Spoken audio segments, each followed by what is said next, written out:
Revisão de redação. Olha só, neste vídeo aqui eu só vou falar um pouquinho sobre os operadores argumentativos, né? Vou relembrar vocês um pouquinho sobre eles e vou falar sobre o texto argumentativo dissertativo que foi nossa última aula.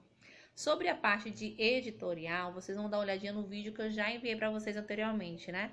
Há umas 2 semanas atrás vocês já receberam um vídeo falando sobre editorial. Então ali, naquele vídeo, eu faço uma comparação entre editorial e o texto de opinião para melhor compreensão de vocês e tem todas as características ali necessárias para vocês estudarem para a avaliação de amanhã. Agora, vamos ver um pouquinho, né, sobre o que são os operadores argumentativos, relembrar, né, o que são eles e o que é um texto dissertativo argumentativo. Bom, o que são os operadores argumentativos? São palavras, né, que vai ajudar o seu texto a ter uma melhor conclusão ou induzir a conclusão, né? Nós sabemos que nos operadores argumentativos eles são divididos em vários grupos. Nós temos alguns que vão dar ideias contrárias, né? Que tanto é o mais, né? Entretanto, em contrapartida. Então, nós temos todavia. Nós temos aí algumas palavras que vão dar sentidos contrários no meu texto, né? Geralmente as pessoas usam muito mas. Só que o mas é uma coisa repetitiva, então vocês têm outras palavras que também vão dar ideias contrárias que enriquecem o texto de vocês. Nós também temos aqueles que dá ideia de várias coisas, de várias opções, como ora uma coisa, ora outra, né? Quer uma coisa, quer outra coisa. Também tem aqueles operadores que dá retomada ao que foi já dito. Por exemplo, eu estou escrevendo um texto, né? Aí no meu primeiro parágrafo eu já falei sobre algo e nesse parágrafo eu quero frisar o que eu já disse anteriormente, mas eu não quero reescrever, né? Então eu posso colocar lá nesse contexto, nesse sentido. Então eu vou fazer uma retomada no que eu já disse, né? E continuo falando.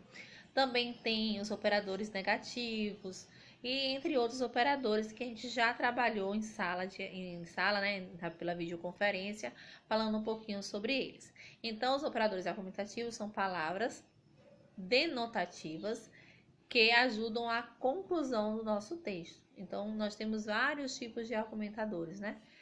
Então, dá uma olhadinha lá neles novamente, né? Recorra anotações de vocês para dar uma visualizada quais são eles, né? Quais são os tipos de operadores argumentativos, né? Eu mencionei aqui alguns, mas é interessante que vocês revisem todos eles, tá? Por que eu tô falando sobre esses operadores argumentativos? Porque nós estamos trabalhando com textos dissertativo argumentativo. Então, eles fazem parte do texto de vocês, eles estão dentro do texto de vocês. Porque quando eu escrevo, eu preciso, né, dar coerência a esse texto. E essas palavras, né, esses operadores, eles vão dar essa coerência no meu texto. Então, o texto dissertativo e argumentativo, como qualquer outro texto, eles são divididos em 3 partes, né? Eu tenho um início, tenho um meio e tenho um fim. Ou seja, introdução, desenvolvimento e conclusão. Então, quando a gente fala de texto dissertativo, alguém tá gritando aqui na rua e vai ficar assim que eu não vou gravar de novo, não. Então, vamos lá. Quando eu falo sobre a introdução, o que é que tem que ter na minha introdução? Na minha introdução, eu tenho que ter o meu tema, né? O meu leitor, quem for ler meu texto, ele tem que identificar, né, ali o meu tema e a minha opinião do conteúdo. Ele tem que saber qual é a minha posição referente àquele tema, né? Não é só tá lá o texto, acabou, eu vou colocar aqui de qualquer jeito. Não. Quando o meu leitor, ele lê, né? Quando ele estiver lendo no meu primeiro parágrafo, ele tem que começar a identificar qual é a minha concepção do conteúdo, né?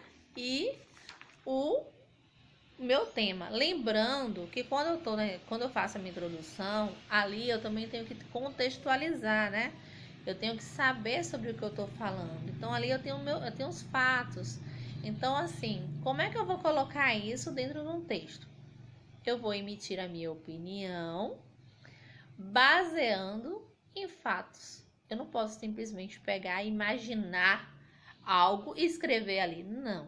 Então, quando eu falo sobre fatos e opinião dentro de um texto, eu estou falando que dentro daquele texto, a minha opinião vai estar baseada em fatos, ok? Essa minha introdução, eu vou estar fazendo um resumo, né? Sobre o que eu vou estar mostrando ali, né? Sobre no que eu me baseei. Então, esse é o papel da introdução. Quando eu chego no desenvolvimento, eu vou começar a justificar, exemplificar, provar por que a minha opinião está correta. Por que aquele meu ponto de vista deve ser defendido? Então, é dentro do desenvolvimento que eu vou falar sobre isso. Quando chega na minha conclusão, é o momento em que eu vou estar apontando vou fazer um resumo, né, de tudo que foi dito já. Cuidado para não fazer repetições de palavras. Então, é até interessante você esteja usando aí, usando, né, sempre os operadores argumentativos dentro do texto, né? Então, aí, se eu quiser fazer retomada, eu posso colocar nesse contexto, diante disso, dessa forma. Então, eu estou fazendo uma retomada do que já foi dito e fazer um pequeno um resumo concluindo, né? Neste resumo, eu tenho que apontar possíveis soluções ou uma reflexão sobre o que foi dito. Então, eu posso também estar colocando o meu leitor para refletir.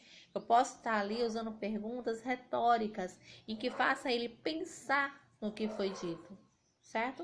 Então, isso aí foi um pequeno resumo, né, do nosso conteúdo de redação. Lembrem, por favor, de rever o livro, né? Que também vão ter questões sobre o livro, né? A Órfãos de Rashomon. Não deixam, né, de rever o livro, de dar uma olhadinha, de estudar as anotações que vocês fizeram, que vai ser importante. E no mais, é isso aí. Qualquer dúvida, tamo no PV.